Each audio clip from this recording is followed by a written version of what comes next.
Sean todas y todos bienvenidos a esta edición número 12 de Políticas en Línea, este espacio que la oficina de la Fundación Konrad Adenauer en Costa Rica prepara con mucho gusto para todas y todos ustedes. En esta oportunidad, en la línea de análisis de temas de gran actualidad, vamos a desarrollar el tema intitulado El futuro del trabajo en Costa Rica.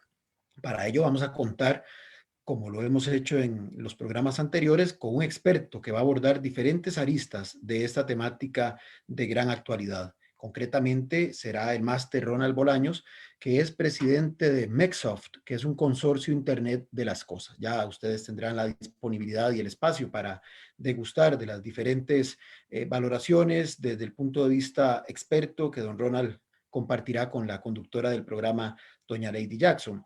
Para la Fundación es un privilegio tener este espacio, abordar esta temática, no solamente por la problemática coyuntural que viven todos los países del orbe como efecto justamente de la pandemia generada por la COVID-19 y sus impactos en las dimensiones social y económica y específicamente en los mercados laborales, donde infelizmente en prácticamente todas las naciones del mundo las tasas de desempleo han crecido de manera exponencial.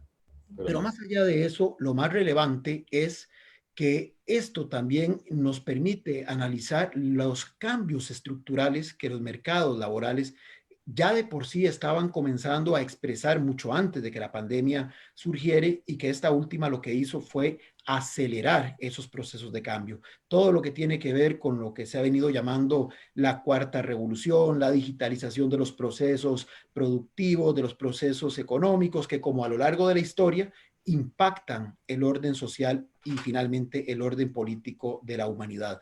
Estamos en una época de grandes transformaciones que, repito, esta crisis que nos agobia a nivel planetario lo que ha hecho es acelerar. Así que sin más preámbulo vamos a analizar esta temática, también la forma en que los modelos educativos tienen que acoplarse a esta nueva realidad y todo esto a partir de este momento bajo la conducción de nuestra colega Lady Jackson. Muy feliz tarde. Muchísimas gracias a don Sergio, nuestro compañero coordinador en el área de proyectos de política, y él nos daba esta introducción sobre este programa de políticas en línea. Hoy vamos a contar efectivamente con don Ronald Bolaños, a quien le damos la más cordial bienvenida. Don Ronald, buenas tardes. Buenas tardes. Un placer acompañarlos y poder discutir sobre este tema pues, que me apasiona, ¿no? Efectivamente la apasiona porque son más de 20, 25 años, don Ronald, que usted está con todo el tema sobre el Internet de las cosas, de acuerdo a lo que he logrado investigar y a lo que he leído sobre este tema que es sumamente amplio. Así que de una vez vamos a iniciar con las preguntas que hemos preparado por acá. Pero antes les queremos recordar que esta transmisión la tenemos en nuestro Facebook, Fundación Konrad Adenauer Costa Rica, y también en nuestro canal de YouTube, CAS Costa Rica, y canales de retransmisión, por ejemplo, la Fundación Acción Joven, que nos apoya con este tipo de entrevistas retransmitiendo y para que llegue a una mayor cantidad de público. Don Ronald, iniciando sobre este tema del futuro del trabajo, los avances tecnológicos como la digitalización, la inteligencia artificial, el uso de impresoras 3D, solo para mencionar algunos de tantos ejemplos que hemos escuchado, vienen para cambiar todo lo que es el tema del trabajo y por lo tanto el mercado laboral de forma significativa. ¿Usted nos puede desarrollar en su opinión cómo ve usted el futuro del trabajo? Bien, hay que entender que en estos fenómenos siempre hay ganadores y hay perdedores. Por ejemplo, si usted ve las estadísticas que maneja aquí la Cámara de Productores de Software, digamos Cantic, ellos le dicen que por cada graduado que hay de las carreras de informática hay 4 puestos disponibles. O sea, en el caso de ellos, más bien les cuesta conseguir gente. Y en general, todos son lo que son carreras técnicas, carreras de ingeniería, la demanda supera la oferta. Entonces, digamos que ahí, si usted ve los egresados del tecnológico, por ejemplo, prácticamente todos ya están colocados cuando se gradúan. Así que en esos sectores que son ganadores, que son afines a estos cambios tecnológicos, podemos ver más bien o esperar un incremento en la demanda en los próximos años. Mientras que van a haber carreras perdedoras, carreras donde va a haber cada vez menos demanda, porque la automatización se estima que en los próximos años va a reemplazar aproximadamente el 50% de los trabajos que hoy en día realizan las personas. Yo quisiera compartir con ustedes aquí una pequeña presentación que tengo para ver todas estas tecnologías que se esperan que vayan surgiendo. Bueno, yo les mencionaba las impresoras 3D. En lo que es industria, esto se conoce como fabricación aditiva. Esto va a generar todo un impacto muy fuerte en la forma en que fabricamos los productos. Tenemos conceptos nuevos que aparecen como el de ciberseguridad. Aquí van a haber muchos trabajos y muchas especialidades. Todo el tema de blockchain, por ejemplo, que tiene que ver con estas monedas digitales, el tema de realidad aumentada, la nueva robótica colaborativa, que son robots más inteligentes, más económicos. Y en general, todo esto va a generar un boom de nuevas aplicaciones y de nuevas especialidades. Entonces, lo que hay que hacer es alinear el país con esta gran demanda que se va a dar, no solo acá, en todo el mundo va a ocurrir el mismo fenómeno. Va a faltar mano de obra y podemos más bien utilizar esto como una forma de atraer inversión al país. Antes veíamos, don Ronald, estos conceptos como muy alejados y no tan cercanos, pero de forma acelerada se han ido como incorporando en nuestro diario vivir prácticamente. Sí, es correcto. Ya esto se ha vuelto algo común y ustedes ven que ya en lo que son empresas transnacionales de zonas francas, esto se está aplicando. Ya hay por ahí un auge muy importante. Lo que pasa es que solamente una parte pequeña de la población realmente está aprovechando esos trabajos bien pagados que se están dando, ¿verdad? Entonces hay que entender que surgen muchas oportunidades, pero si no estamos preparados, si no estamos capacitados, no vamos a poder aprovecharlas. Viendo esta diapositiva que usted nos presenta, con esto lanzo la siguiente pregunta, don Ronald, ¿en qué consiste esta llamada cuarta revolución? ¿Cuáles son esas características? ¿Cómo la podemos explicar? ¿Y qué cambios producen en los modelos de producción, en los mercados laborales y también en las relaciones sociales? Sí, aquí voy a pasar a la siguiente diapositiva que tenía preparado. Lo primero que debemos ver es que esto es el auge de la inteligencia artificial. Digamos, en la primera y segunda revolución industrial, como aparece acá en este diagrama, vemos que la máquina de vapor, el desarrollo de la electricidad, digamos, el control de la energía era lo que mandaba. Y entonces, donde antes teníamos que usar personas o animales para transportar carga, por ejemplo, un caballo con una carreta, podríamos crear una locomotora y de esa forma lograr llevar mayor cantidad de carga y más lejos. Ahora lo que estamos viendo es que el desarrollo de máquinas y sistemas inteligentes que permiten reemplazar a las personas en esa función. Por ejemplo, un auto que se maneja solo, ya no va a requerir una persona que lo maneje.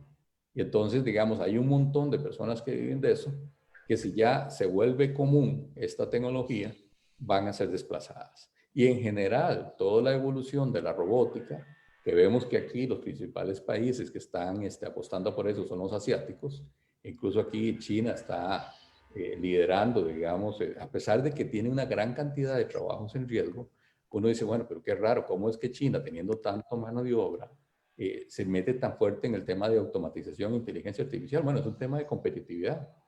Si no damos ese paso, simplemente vamos a quedar aislados del mercado.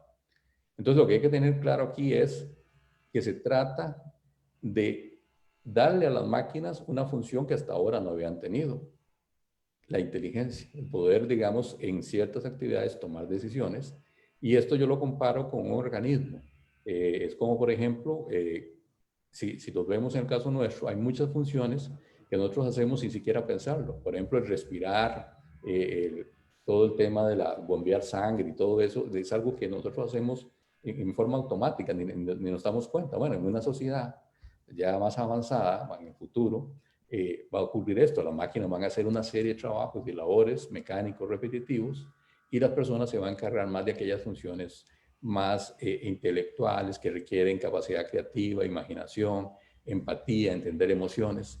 Y por ahí es donde vamos a ver que esto se va a desarrollar. Entonces, en palabras simples, podemos definir la cuarta revolución industrial como el desarrollo de la inteligencia artificial, de máquinas y sistemas inteligentes que van a poder tomar decisiones que hasta hoy pues se le damos a personas, por lo menos en aquellas cosas que sean fáciles de automatizar.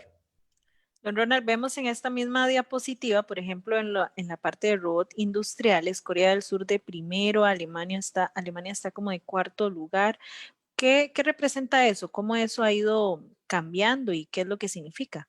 Bueno, esto significa cantidad de robots por cada 10.000 trabajadores. Quiere decir que Corea es la del sur, la que más robots per cápita está instalando. Luego viene Singapur, Japón y de cuarto Alemania.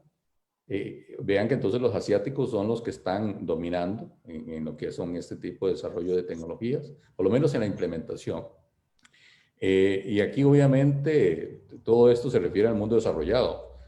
Aquí no vemos a nadie de nuestra zona, ¿no? No, ni siquiera México aparece acá en esta escala, ¿verdad? Entonces, lamentablemente, lo que podemos inferir de esto es que en nuestra región ni siquiera estamos entrando en esta carrera, ¿no? ¿Cómo acelera esta actual crisis sanitaria, esta tendencia? ¿Cómo moldea más bien el futuro del trabajo y el futuro de la educación, viendo este panorama que usted nos presenta? Ok. Eh, lo que esto está provocando es que cada vez, digamos, vemos como el teletrabajo lo que está haciendo es que muchas cosas que probablemente hubieran tomado más años en desarrollarse, se estén desarrollando más rápidamente. Eh, y entonces, digamos, muchas empresas que se han resistido a implementar esto, ahora lo han adoptado y se están dando cuenta de que es beneficioso para la organización. ¿Cuánto tiempo nos estamos ahorrando nosotros de horas productivas al evitar tener que desplazarnos en medio de estas presas que eran terribles? Había gente que perdía 2, 3 horas del día. Entonces, todo esto está provocando un cambio muy fuerte. La educación va a tener que transformarse y vamos a tener que lograr virtualizar para que los niños en el momento en que puedan estudiar y después lo que vamos a realmente hacer es medir qué tanto han aprendido. Y entonces yo pienso que vamos a transformar la escuela, vamos a transformar las instituciones educativas para que en lugar de impartir conocimiento, el conocimiento va a estar ahí en Internet. Lo que vamos a hacer es certificar el dominio de ese conocimiento y certificar esto ante un mercado laboral, digamos, que va a estar contratando a las personas. Y entonces cambiamos un poco el enfoque. Y con este cambio de enfoque, entonces, ¿cuáles medidas considera usted a corto plazo que deben efectuarse para minimizar precisamente los efectos no deseados de esa aceleración inesperada, podríamos decir? Ok. Déjenme compartir acá de nuevo para explicar algunos conceptos que yo creo que es importante tenerlos claros. Pero aquí uso como ejemplo la industria automotriz, que es de las que más rápido están avanzando con estos temas. Aquí vemos en la pantalla, digamos, el vehículo tradicional, digamos, que todos nosotros usamos. Esto ya sería el Tesla, que aparece esa pantalla y que parece como un gran iPad, donde están implementando ya una serie de funciones que permiten, por ejemplo, que un vehículo esto se maneje solo en ciertas condiciones.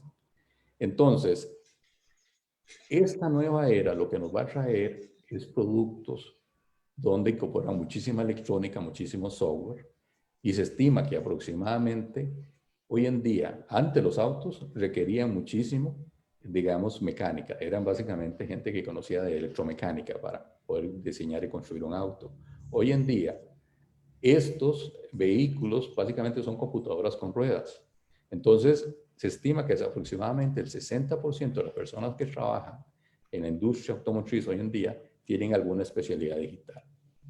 Entonces, lo primero que tenemos que saber es eso, tenemos que meter fuertemente todo lo que son tecnologías digitales dentro del currículo, dentro de los planes de estudio y las carreras, para lograr estar al tanto de esto que se viene. Lo segundo que hay que tener claro es que la naturaleza de los negocios va a cambiar. Y entonces aquí ilustro, y usando un ejemplo que todos conocemos, el de los teléfonos inteligentes, que para mí es el primer producto masivo, digamos, de esta nueva era. Y entonces vemos acá, por ejemplo, en un iPhone, cómo se distribuye el valor del producto a la hora de venderlo en el mercado, y vemos que el 73% es por diseño y solo un 5% es por fabricación, por manufactura. Entonces, lo primero que estamos viendo es que hay un desplazamiento de la fuente de riqueza, igual que ocurrió en las primeras revoluciones industriales. Antes, los países ricos eran los que producían las materias primas en la revolución agrícola. Cuando entró la industrialización, entonces los países ricos eran los que tenían el control de las tecnologías industriales, de las tecnologías de fabricación.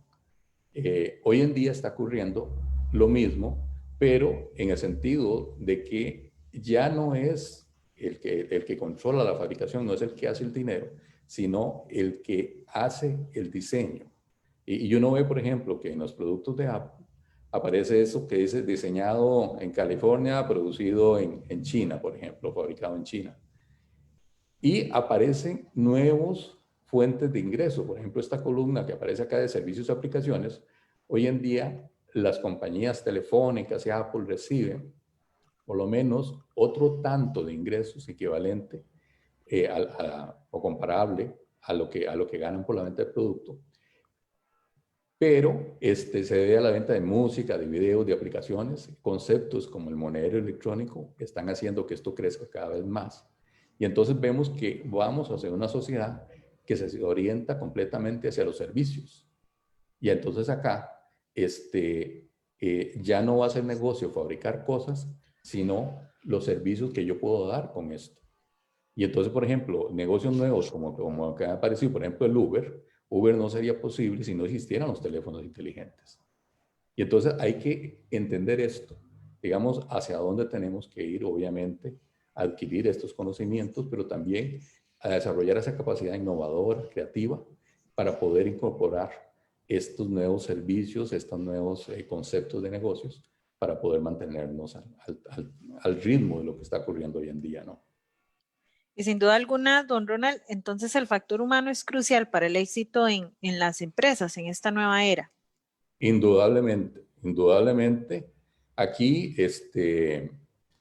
ilustro en esta lámina cuál es el concepto de estas empresas del futuro. Digamos, si bien todavía los autos autónomos van a tardar un poco, más que todo por temas legales y culturales, para entrar en las ciudades, aunque bien ya están funcionando en algunas. Pero, por ejemplo, vemos aquí actividades como la minería, donde realmente no hay ningún problema ahí en lograr introducir vehículos autónomos para el transporte de materiales. Esto aumentaría muchísimo la productividad, porque entonces un vehículo de estos que es sumamente caro podría trabajar los 365 días del año, en las 24 horas del día, y podemos establecer ya más bien una serie de servicios, digamos, del fabricante hacia el productor, en este caso la minera, de donde le estamos diagnosticando cuál es el estado de la maquinaria y mandamos un técnico a reparar un problema antes de que este ocurra y evitamos que la máquina se pare. Y entonces, y ya no tenemos que lidiar con el problema de que la gente se cansa y que no puede trabajar de noche, o sea, pueden trabajar las 24 horas del día.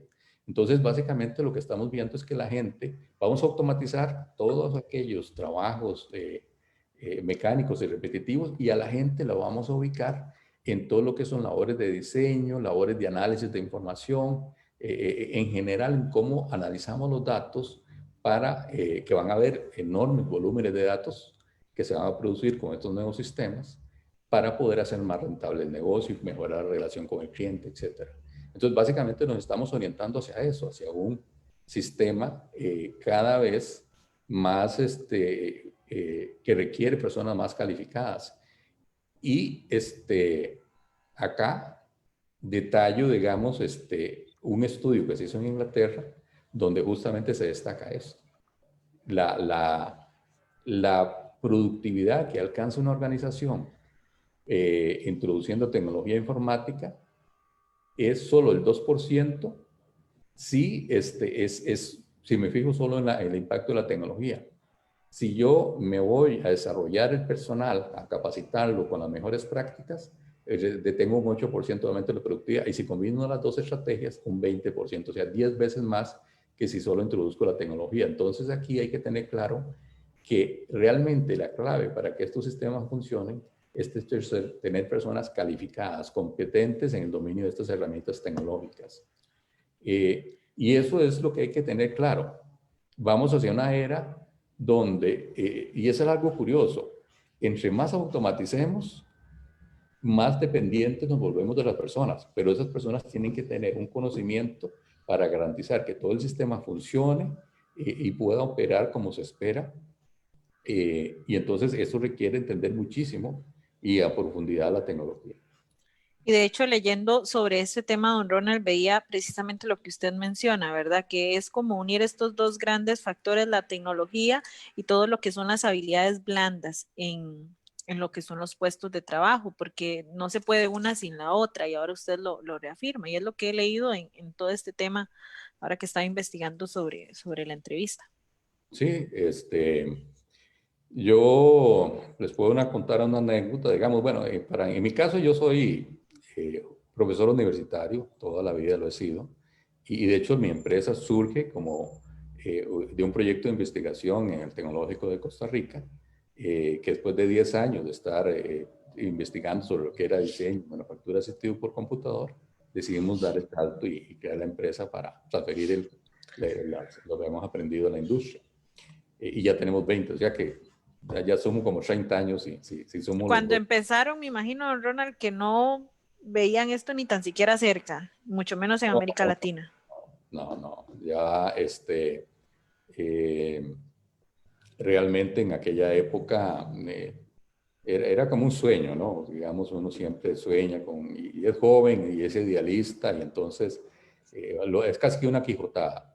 Eh, pero bueno, por suerte el país, con la iniciativa de la Cuenca del Caribe y otros esfuerzos que se dieron, logró industrializarse y atrajo muchas empresas a zonas francas. Y entonces básicamente esa es nuestra clientela, ¿no? Empresas de zonas francas que sí requieren ese tipo de herramientas tecnológicas. ¿Cuáles sectores productivos, ahora que hablamos de zonas francas, también deberían reconvertirse e innovar para disminuir su vulnerabilidad ante estos cambios en el mundo del trabajo?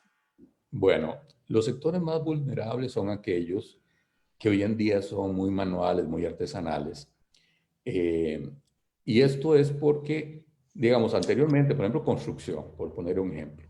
Construcción es muy manual, muy artesanal y de hecho, si usted analiza los estudios que hay, hoy en día la productividad de la construcción es menor que hace 50 años. ¿Por qué? Porque hace 50 años ellos podían competir con otras industrias y pagar bien y entonces tenían mano de obra mejor preparada, mejor calificada. Hoy en día, para poder mantener sus costos, requieren cada vez gente de menos calificación, muchos de ellos analfabetos, en caso nuestro, nicaragüenses, en caso de Estados Unidos, mexicanos, y así pasa en todo el mundo.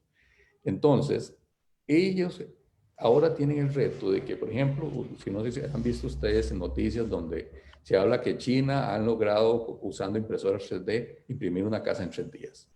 Entonces, todos estos conceptos de la robótica, de las impresoras 3D aplicados a la construcción, van a provocar una revolución enorme. Y ahí la gran dificultad que yo veo es que no están mucho del personal técnico preparado. O sea, si usted no sabe leer y escribir, le va a costar mucho aprender todos estos conceptos, ¿verdad? Ahí es donde yo veo que ellos les va a impactar muy duro, porque hasta ahora usted para poder industrializar un producto tenía que tener por lo menos una serie de 10.000 para que fuera rentable. No era rentable montar una línea de producción para 1, 2 o 4 productos. Hoy en día, con estas tecnologías sí va a ser posible. Entonces, ahí es donde yo siento que el impacto va a ser mayor, porque no están preparados y entonces cuando lo que van a ver es que la competencia los va a desplazar del mercado y ahí es donde yo siento que deberíamos hacer el mayor esfuerzo. Sin duda alguna, entonces deberían reconvertirse, a alinearse, digamos, a estas nuevas tecnologías. Sí, sí. Ya hay algunas iniciativas como la que está impulsando la primera dama de de introducir la informática en la construcción, lo que llaman BIM, Building Information Modeling, o sea, es el uso de software especial para modelado de edificios en 3D. Y esto ya es un avance en ese mundo, pero falta mucho más. O sea, en realidad eso es solo una parte de todo un boom tecnológico que se está dando, que al final va a llevar a la industrialización del proceso constructivo, que es un proceso hoy en día muy manual, va a convertirse en un proceso industrial al final. Desde el punto de vista de la oferta educativa, don Ronald, ¿qué modificaciones debe realizar o implementar Costa Rica para instalar las capacidades y habilidades que se requieren en su talento humano para estar preparados en este mundo de la digitalización, uniendo esto con la respuesta que usted nos brindaba? Sí, aquí quiero primero pasarles un video para que entiendan, digamos que el cambio es mucho más profundo de lo que muchos creen. Un momentito y les voy a De compartir. acuerdo.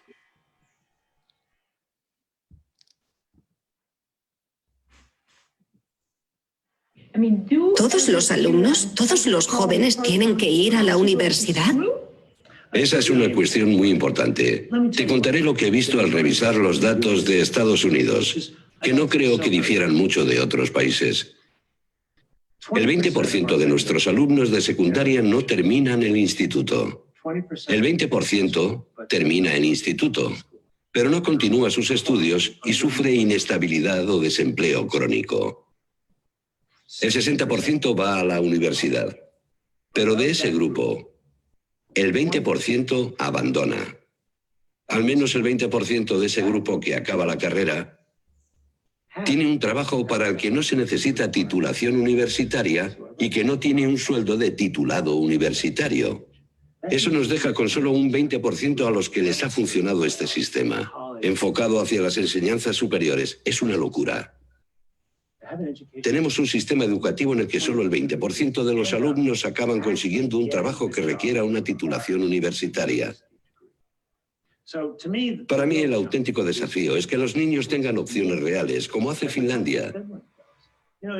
Es el único país que puedo decir que hace todo bien a la hora de preparar a los niños para la era de la innovación. Todo empezó con una crisis. Tenían una economía agrícola de bajo rendimiento basada en una sola cosa, los árboles. Los talaban como si no hubiera un mañana y tenían un sistema educativo mediocre. Así que hace 40 años abrieron un debate nacional sobre cómo podría prosperar en el siglo XXI. Y decidieron que debían centrarse en el recurso que tenían además de los árboles, la mente y el talento de los jóvenes. Así que transformaron su sistema educativo. Y no empezaron con exámenes de mayor relevancia, como el resto de países, sino transformando la formación del profesorado. Ahora mismo, en la actualidad, la enseñanza es una de las profesiones más prestigiosas en Finlandia. Solo se acepta a 1 de cada 10 candidatos. En Finlandia no hay exámenes. Los niños empiezan la escuela un año más tarde. Tienen menos horas de clase al día, menos meses de clase al año y casi no tienen deberes. Y a pesar de eso, su economía de innovación es una de las más prósperas, con los porcentajes más altos de investigación y desarrollo del mundo. Lo interesante es que Finlandia ha demostrado lo que hace falta para estar preparado para la era de la innovación y da opciones a los niños. Cuando tienen 11 años, empiezan a reunirse unas pocas horas a la semana con su orientador. 3 años después, los jóvenes eligen entre un programa académico convencional que les lleva directamente a bachillerato y un programa de educación técnica que les conduce directamente a un buen trabajo y también a bachillerato. El 45% de los niños eligen el programa técnico, casi la mitad, porque les lleva directamente a un buen trabajo. Si muchos de nosotros no tenemos aspiraciones académicas y no queremos ni necesitamos una educación universitaria, entonces, ¿por qué seguimos diciéndoles a los niños que todo el mundo tiene que cursar enseñanzas superiores? Yo tengo un mantra: no hay que preparar a los niños para ir a la universidad, hay que prepararlos para la innovación. Bueno, creo que ese video nos hace pensar, porque la reforma al sistema educativo, sobre todo el sistema de educación pública, debe ser muy profunda. Estamos enseñando para, o sea, digamos, un niño debería, al graduarse del colegio, por lo menos el 70% debería tener un oficio con el que pueda trabajar y ganarse la vida. Y luego deberíamos conectar esa educación técnica con la educación tecnológica, o sea, la formación de ingeniería, como lo hacen en Alemania, y lo vi yo en Asia, digamos, que también, porque eso fortalece mucho la formación del ingeniero, le da un conocimiento práctico que es muy importante luego para su ejercicio profesional. Entonces, es una reestructuración total. Y eso, digamos, eh, implica realmente repensar todo lo que el sistema que tenemos en este momento. ¿Qué modificaciones entonces, don Ronald, podríamos hacer puntualmente? ¿Cuáles recomendaría usted? La primera, nosotros deberíamos tener por lo menos un 70% de los colegios vocacionales. Eso, por ejemplo, a mí me tocó verlo en Taiwán, cuando teníamos la cooperación de Taiwán y formaba parte de este Sistema Nacional de Educación Técnica, donde estaba el INA, los colegios vocacionales y el tecnológico. Y me tocó ir allá a ver el sistema de ellos y me sorprendió eso. El 70% de los graduados de secundaria eran de colegios vocacionales y de una vez ya con eso salían con un trabajo que podían, y si querían continuar, podían luego continuar en otros institutos y sacar el técnico superior y luego llegar hasta ingeniería y ahí hasta doctorado si querían, pero era como un sistema piramidal y eso les daba una enorme fortaleza en la formación. Por eso le digo, o sea, tendríamos que hacer énfasis en las carreras técnicas, tecnológicas, que son las que van a conseguir muchísimo trabajo, empleo. Si no, pues lo que estamos condenando es a graduar gente que después sale al mercado y no consigue trabajo. Mientras por otro lado las empresas no consiguen la gente que ocupan o que necesitan y por lo tanto eso evita que lleguen al país. Porque hoy en día lo que están buscando las empresas de tecnología es mano de obra calificada. Eso es lo que realmente es el cuello de botella. Lo demás ellos lo pueden conseguir fácilmente en cualquier parte del mundo, pero el país que les ofrezca esa mano de obra calificada en abundancia es el que va a atraer a las empresas. Y Costa Rica hasta hoy en día pues había podido ofrecer eso, sin embargo hay muchos jóvenes, sobre todo el desempleo en los jóvenes es muy alto, que no están logrando conseguir trabajo justamente porque no tienen esa calificación. Entonces, mi recomendación es esa, tenemos que lograr que los muchachos salgan de secundaria con un oficio, por lo menos el 70%. Siempre habrá un 30% que va a estudiar carreras sociales, humanísticas y por lo tanto, pues digamos que sí, que está bien una formación académica, pero para el mercado laboral definitivamente tendríamos que pensar en esa formación técnica, fortalecerla y conectarla con la formación universitaria de ingeniería. Tenemos varios comentarios ya acá, don Ronald, en el Facebook. Por ejemplo, dice Ana Madrigal, don Ronald, en ese video que usted compartió, el gurú de la educación, Tony Wagner, dice que más que preparar a los jóvenes para que obtengan un título, se les debería preparar para la innovación.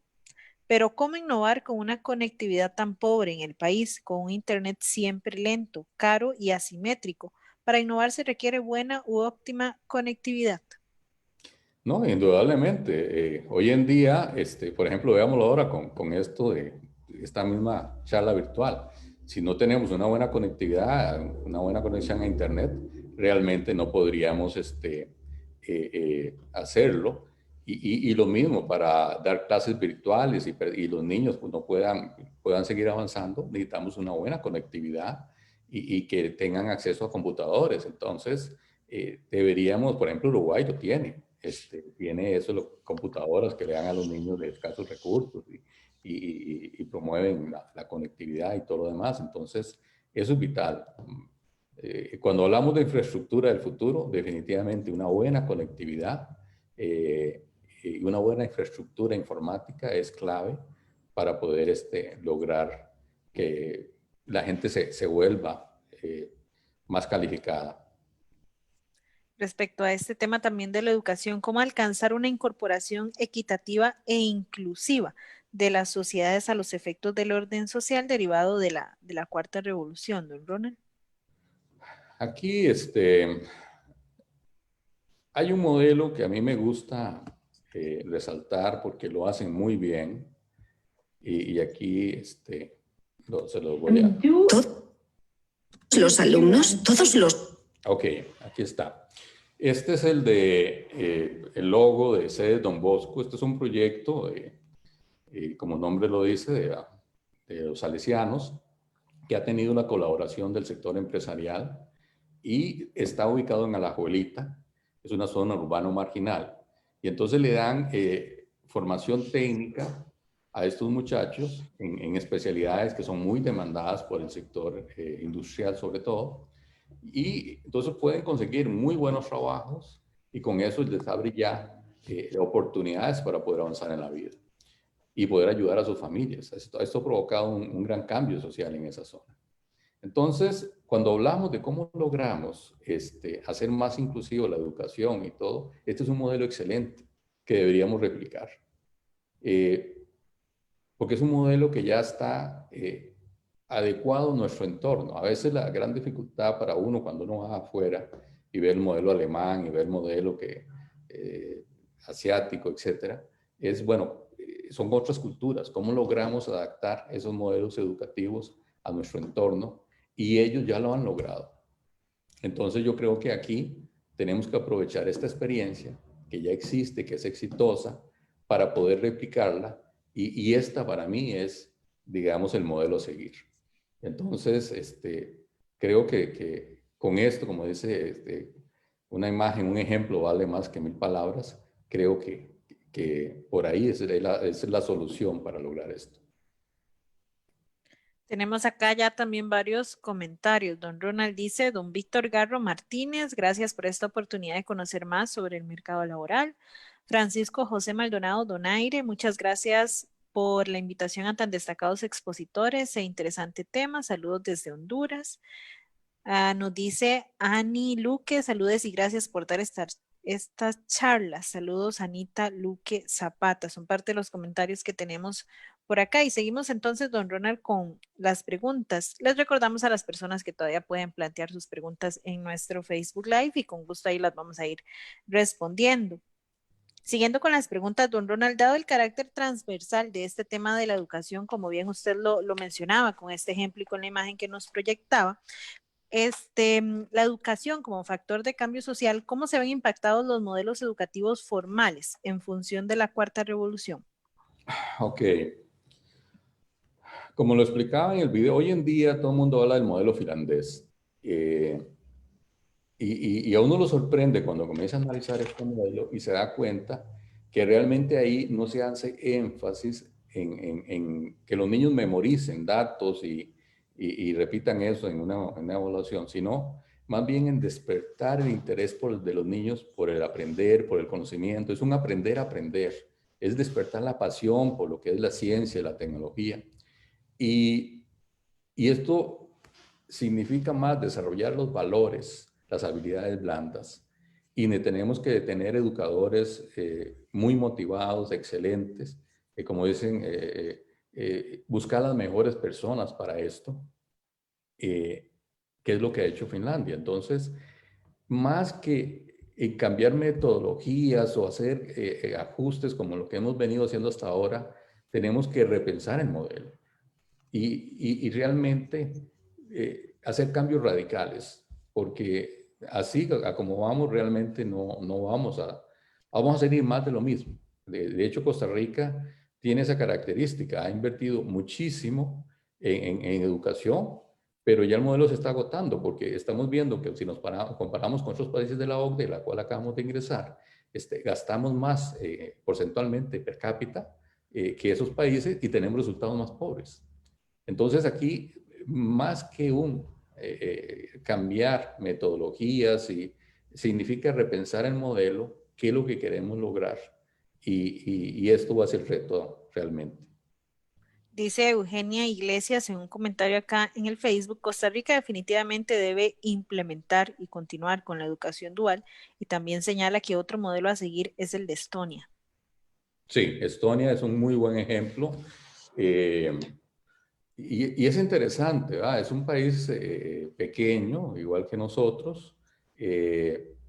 Realmente la diferencia entre Estonia y nosotros es la cultura. O sea, nosotros podríamos ser igual que Estonia, que le llaman el Silicon Valley de Europa, nosotros podríamos ser el Silicon Valley de Sudamérica. Incluso en algún momento cuando se vino Intel se bromeaba con eso, ¿no? El San José del Sur, ¿no? Por el San José de California, ¿no? Donde está el Silicon Valley.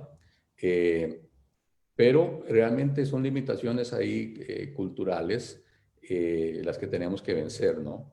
A mí en lo particular me ha tocado traer gente de Estonia y hay varias cosas que a uno le sorprenden, ¿no? Tal vez no para no dar nombres, pero en una institución acá del Estado que trajimos para que ellos la vieran, ellos nos decían, bueno, para empezar necesito que me digan cuántos metros cuadrados tienen de infraestructura, de edificios. Y que le decían, no sabemos. Y entonces la señora no lo podía creer que no supieran en esa institución cuántos metros cuadrados tenían. Le dice, pero ¿cómo hacen ustedes para administrar esto? ¿No? Y realmente hay muchas cosas que definitivamente son barreras culturales que tenemos que vencer para lograr adoptar estos modelos a nuestro entorno, ¿verdad? ¿Cuáles deben ser como esos ajustes en el, podríamos decir, corto, mediano plazo, en términos de, por ejemplo, los objetivos de aprendizaje, los contenidos programáticos, las metodologías de enseñanza, hasta el perfil de los docentes? Bueno, el gran reto acá, y me voy a enfocar en lo que es la educación pública, ¿no? Es de la selección de los profesores.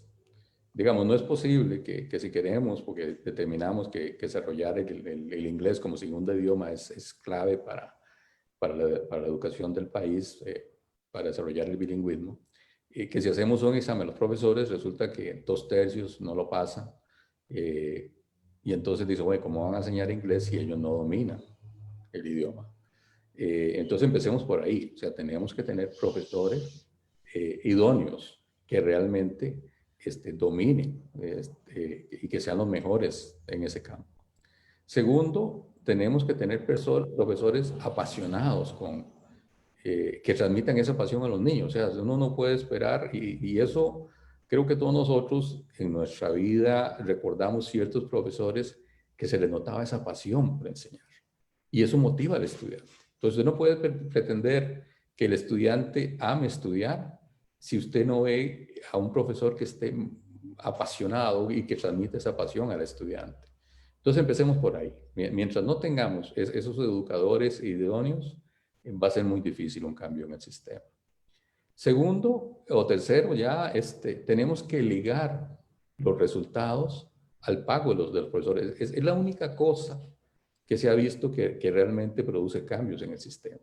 O sea, además de tener los profesores motivados y estudiantes motivados, que eso es el requisito básico para aprender, tenemos que lograr que haya una relación entre lo que gana un profesor y los resultados que tienen sus estudiantes. Si no es así, lo que estamos fomentando es la mediocridad, porque entonces lo haga bien o lo haga mal, realmente no va a haber ningún incentivo. Si hay un profesor excelente y que sus estudiantes se motivan, aprenden y dan excelentes resultados, entonces debería de alguna forma retribuirse eso, porque lo está haciendo muy bien. Y lo mismo, si alguien lo está haciendo muy mal, deberíamos sacarlo del sistema, darle la oportunidad y si no logra, pues simplemente no debería estar ahí porque no está logrando que los estudiantes realmente aprendan.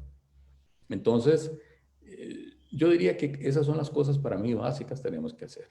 Ya vendrá todo lo demás, introducir toda la tecnología informática y todos estos conceptos, pero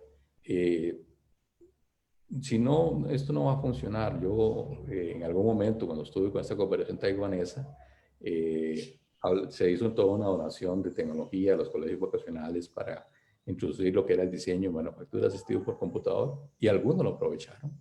Pero la verdad es que la gran mayoría no, porque el profesor no tenía interés en aprender eso. Entonces se hizo una donación que fue bastante costosa, pero uno veía que la gran mayoría de los profesores no tenían el menor interés en aprender y menos transmitir eso. Entonces, realmente, si no hacemos ese cambio, no vamos a lograr mejores resultados. O sea, que ese para mí es la parte fundamental. Otro comentario de Eugenia Iglesias dice, tengo la impresión que el INAH contribuye mucho en la capacitación rápida de recursos humanos, especialmente para incorporarse y laborar eficientemente en las compañías que se establecen, por ejemplo, en las zonas francas. El INA sí, indudablemente tiene una excelente infraestructura.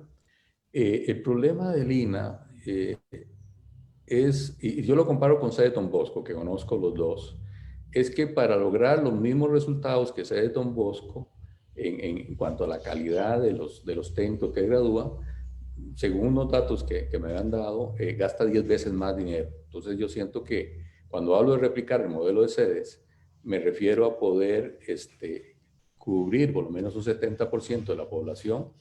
Y entonces yo siento que el INA sí tiene una excelente infraestructura, lo hace bien, pero muy caro, honestamente. Por eso me gusta más el modelo de sedes, porque yo siento que hace lo mismo, pero con un 10% de lo que gasta el INA. Entonces ahí es donde yo veo la diferencia. Don Ronald, ¿está Costa Rica, podríamos decir, preparada para dar ese salto de forma inclusiva? Si no es así, ¿cuál debe ser más bien la ruta estratégica de acción para aspirar a esto? Ok, no está preparado el país, definitivamente. Y si ustedes vieron aquí a la mitad, no sé en qué lugar del ranking estamos nosotros, pero definitivamente no parece que estemos en el top de los países más preparados con estos temas. O sea, hay alguna gente muy capaz, muy preparada, pero sigue siendo poca para lo que se requiere, ¿no? Entonces, para lograr este cambio masivo, definitivamente deberíamos repensar el Ministerio de Educación Pública.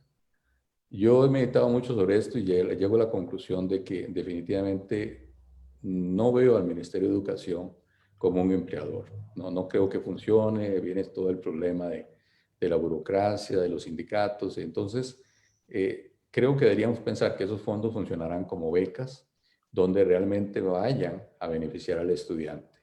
Y entonces podemos lograr mejores resultados si entonces es el estudiante el que decide, ya no por cuestiones económicas, dónde quiere estudiar. Hoy en día, por ejemplo, el que tiene dinero paga escuelas y colegios privados y el que no lo tiene tiene que ir a la educación pública. Y desgraciadamente eso crea ya una división importante en el sistema. Si queremos universalizar y que todos tengan la misma oportunidad, tendríamos que pensar en un sistema más inclusivo que vaya dirigido a favorecer al estudiante directamente. Y a mí lo que se me ocurre, a menos que alguien me dé una mejor idea, es un sistema de becas donde, de acuerdo a la capacidad económica de cada estudiante, se le cubra para que él pueda estudiar donde quiera. Entonces, si quiere una escuela privada, un colegio privado, lo puede hacer y el dinero no va a ser una limitante y habría que analizar eso que representa dentro de la estructura. Probablemente incluso hasta nos salga más barato como país. Por ejemplo, acá estaba viendo unos estudios que está realizando el Banco Interamericano de Desarrollo sobre el futuro del trabajo en América Latina y el Caribe. Y ellos mismos plantean estas preguntas en las cuales no está listo el estudio, más bien dice próximamente. Y dice, por ejemplo, ¿servirá la tecnología para acelerar la recuperación del empleo tras la COVID-19? ¿Cuál es el impacto de la automatización en temas de educación, en temas de empleo? Y bueno, son estudios que todavía no se han hecho, que me imagino que con todo esto del COVID-19, pues empezaron a correr para realizarlos y que la gente pues vea estos resultados de mejor manera, ¿cierto? Sí. Indudablemente aquí todos estamos forzados a reinventarnos. O sea, antes, por ejemplo, digamos, a la gente le tenía cierta fobia a todo este tema de usar las tecnologías para comunicarse. A la fuerza hemos tenido que introducir esto, por ejemplo, en educación. Y yo veo ahí, digamos, la gran diferencia de que algunas instituciones lo han podido hacer, sobre todo privadas, y las públicas, digamos, se han quedado rezagadas. Lamentablemente, digamos, los niños que están hoy, sobre todo en lo que son escuelas y colegios públicos, llevan prácticamente una gran mayoría sin recibir clases este año. Hay otros que prácticamente no han sufrido, han continuado, se han podido adaptar a este nuevo esquema. Entonces, aquí el reto es qué tan eficaces somos para tomar estas nuevas herramientas tecnológicas y reinventarnos y hacer de otra forma las cosas, ¿verdad? Y que esto sea, pues, a su vez más, con menores costos y con mayor productividad. con esto la siguiente pregunta: ¿cuáles de los cambios que se han dado por esta actual crisis sanitaria cree usted que van a desaparecer y cuáles más bien van a permanecer? Con esto me refiero, por ejemplo, al teletrabajo, las reuniones en línea, los servicios de entrega, viajes, los avances que se han dado en la globalización. Bueno, para empezar esta pandemia, todo el mundo augura que le quedan por lo menos un año y tal vez 2. Entonces esto va para largo, o sea, no es como en un principio que creíamos que iban a ser 3 meses y ya. Y ahora nos dimos cuenta que no, que tal vez si tenemos suerte en un año con la vacuna podamos salir.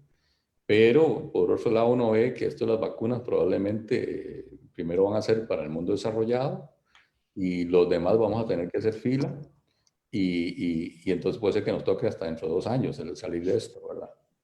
Así que yo no creo, o sea, después de más de 2 años o de 2 años de estar trabajando de esta forma, la gente se acostumbra, se da cuenta de que puede hacer las cosas diferentes y aumenta la productividad. Entonces, mi conclusión es que esto llegó para quedarse, no va a haber vuelta atrás. O sea, cuando ya yo me acostumbro a que puedo tener reuniones y que son efectivas sin tener que gastar 1 hora para ir a esa reunión y 8 horas para devolverme, entonces ya digo, no, voy a perder 2 horas, no, mejor hagamos la reunión virtual, discutamos lo que tenemos que discutir y debemos hacer reuniones presenciales solo en aquellos casos que sea estrictamente necesario. Lo mismo va a pasar con la educación.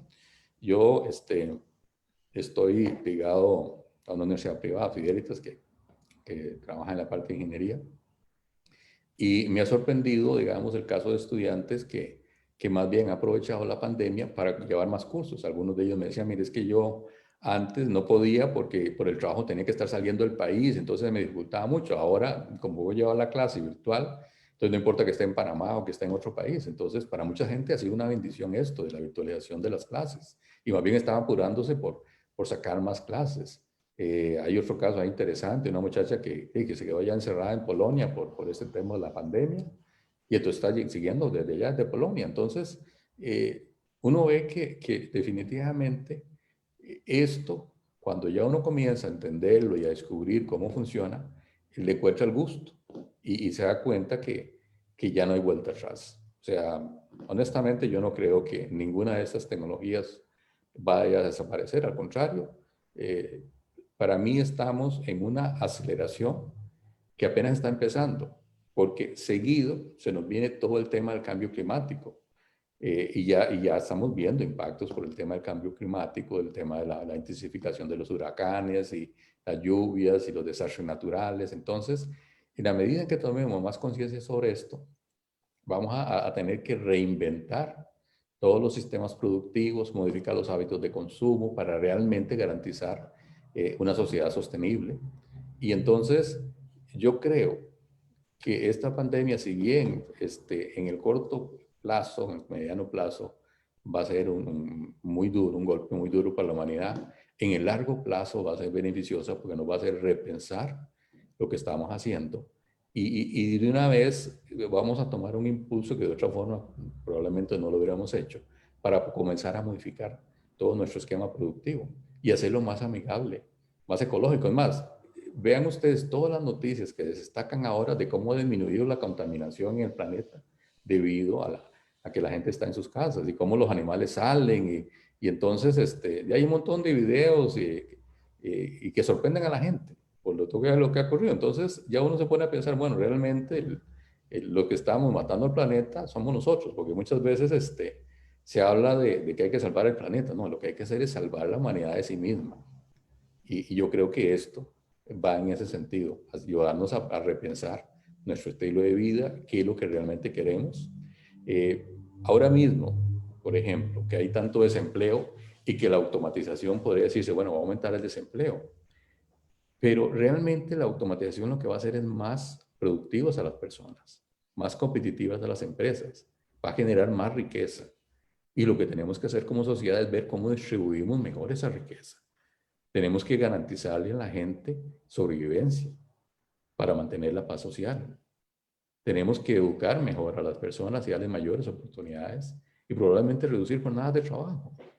Entonces, el mayor cambio de paradigmas que yo veo no son tanto tecnológicos, son culturales, son económicos. Es repensar qué es lo que hacemos por sociedad, como sociedad, para quién estamos trabajando. Vean que en este momento, en algún momento se hablaba de una disyuntiva entre salud y economía. En realidad no hay tal disyuntiva. Todo nuestro sistema está pensado para mejorar la calidad de vida de las personas. Entonces no debería haber esa discusión entre si favorecemos la salud, favorecemos la economía. No, tenemos que favorecer a las personas. Eso significa mantenerlas saludables, darles mejor calidad de vida y garantizar que el sistema económico siga funcionando para poder sostener esa calidad de vida. Ha sido sin duda alguna un acelerador, podríamos decir, esta crisis sanitaria. Y tenemos acá, y queremos cerrar con esta última pregunta que nos plantea Ana Madrigal, a quien le agradecemos estar en la sintonía de este Facebook Live. Ella dice, según expertos, todos los sectores productivos de Costa Rica están rezagados tecnológicamente. Sin embargo, según la CEPAL, el rezago del sector industrial en prácticamente toda América Latina es el más pesado lastre para alcanzar el desarrollo. ¿Cómo se adapta el sector industrial del país a la cuarta revolución industrial? Bueno, lo que hemos hablado, la industria 4.0. Bueno, yo también estoy en la Junta Directiva de la Cámara de Industrias y ahí presido la Comisión de Innovación. Justamente ya iniciamos y que arrancó con la pandemia, coincidieron los dos. Es algo que se venía trabajando desde antes, pero justamente el arranque coincidió con el tema de la pandemia. Entonces, y se llama, es un programa de alfabetización digital. El nombre que tiene es Formación de Líderes en Transformación Digital. Y la idea es ir creando conciencia en la industria sobre estas nuevas tecnologías, ir capacitándolos, y estamos buscando alianzas con las universidades, con el sector académico, para también fomentar especialidades en esta línea y ir logrando implementar nuevos modelos de formación, como la educación dual, que creemos que es algo que puede ayudar mucho a mejorar y hacer que hayan alianzas interesantes entre el sector académico, el sector empleador, o sea, los empresarios, y las empresas de tecnología, donde todos ganemos. Y aquí, por ejemplo, hay modelos interesantes que podríamos copiar o adaptar, como es el de la Academia Cisco, donde tenemos una empresa de tecnología, tenemos la academia y el sector empresarial que demanda mucho este tipo de especialistas. Entonces yo creo que hay que comenzar a repensar las relaciones y yo creo que aquí un actor importante indudablemente es la Cámara de Industrias, que además ya ha venido en sus congresos divulgando todos estos temas de la industria 4.0, acaba de pasar el Congreso de Innovación, ahora viene uno de Congreso de Industriales, donde todos estos tópicos son mencionados y discutidos. Entonces yo diría que por lo menos se está tratando ya en ese entorno de ir creando conciencia, de ir creando relaciones con instituciones que nos ayuden a impulsar en esto. El INA es un buen aliado que también ha estado trabajando con el tema de Industria 4.0. Entonces yo creo que sí, se están haciendo cosas. Lo que hay que hacer es que más gente, que más instituciones hagan más cosas. Lamentablemente todavía sigue siendo unas pocas y yo creo que aquí el reto va a ser masificar esto. Y sin duda alguna, entonces, es una oportunidad lo que nos presenta la crisis sanitaria del COVID-19 en todo este tema del futuro del trabajo. Y estuvimos hablando precisamente sobre este tema con don Ronald Bonaños, quien es presidente del consorcio de Internet de las Cosas, MECSOF. Y le invitamos que visite esta página también, que hay muchos estudios y también muchos temas relacionados con todo este ámbito. Así que, don Ronald, muchísimas gracias por acompañarnos en este programa de políticas en línea de la Fundación Konrad Adenauer. Es un gusto haber contado con su participación. No, gracias a ustedes por invitarme. Muchísimas gracias a don Ronald, y también antes de terminar les queremos recordar que para de hoy en 15 tenemos el próximo programa, el rol fundamental de las municipalidades costarricenses en la atención de la pandemia COVID-19, el próximo 10 de septiembre a las 4 de la tarde. Recuerde, el programa Políticas en Línea, usted también nos puede acompañar y así plantear sus consultas y preguntas.